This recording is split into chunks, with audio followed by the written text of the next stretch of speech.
Stroke is the leading cause of disability in our country, but 80% of strokes can be prevented. In recognition of Stroke Awareness Month, Hawaii Pacific Health is encouraging people to get screened for risk factors.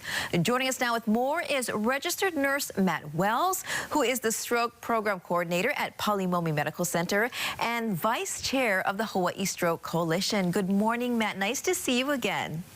Good morning. Thank you, Christine. Thanks for having us. First of all, talk about the risk factors of stroke.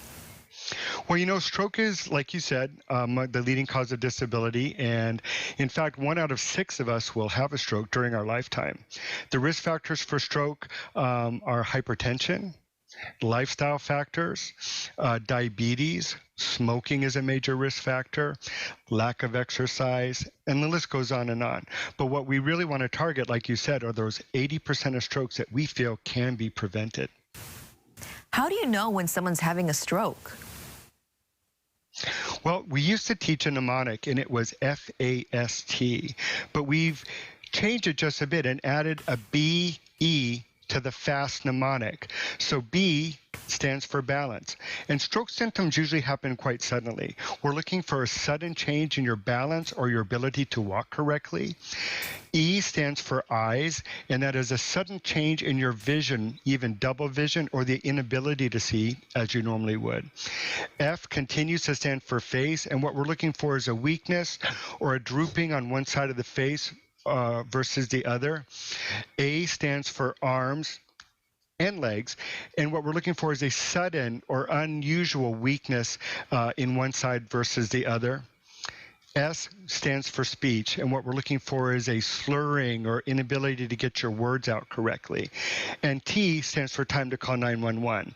Stroke recognition is key to getting treatment as soon as is possible, and every study shows that the quicker you get the appropriate treatment, the more likely you are to return to a pre-stroke quality of life. I was going to ask you that question. Some of the symptoms that you mentioned, are they temporary or can some be permanent?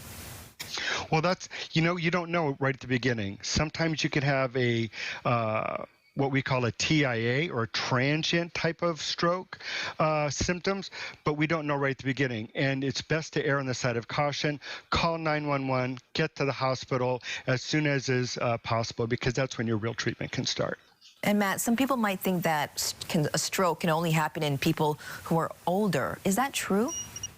We wish that were true. Unfortunately, stroke can happen to anyone from keiki to kupuna, and we are seeing an increase in the numbers of stroke for the middle-aged and younger adults, and there's numerous ongoing studies to try to figure out why that's so. Anything else you'd like to add this morning? Yes, just that we are very proud members at Hawaii Pacific Health of the Hawaii Stroke Coalition. We work very closely with island-wide providers and other healthcare organizations to provide award-winning and recognized stroke care in all of our adult and pediatric facilities. So thank you for having us. Everybody get screened. Yes, very important to get screened. And Matt, we want to thank you. I know that Nurses Week starts tomorrow. We just wanted to thank you and all the nurses across the state for what they do. And I know that you've been there at Palimomi for more than 32 years. So congratulations. They're really lucky to have you. Thank you so much, Christine. Thanks again for having us. Yeah, thank you. Have a good day. You too.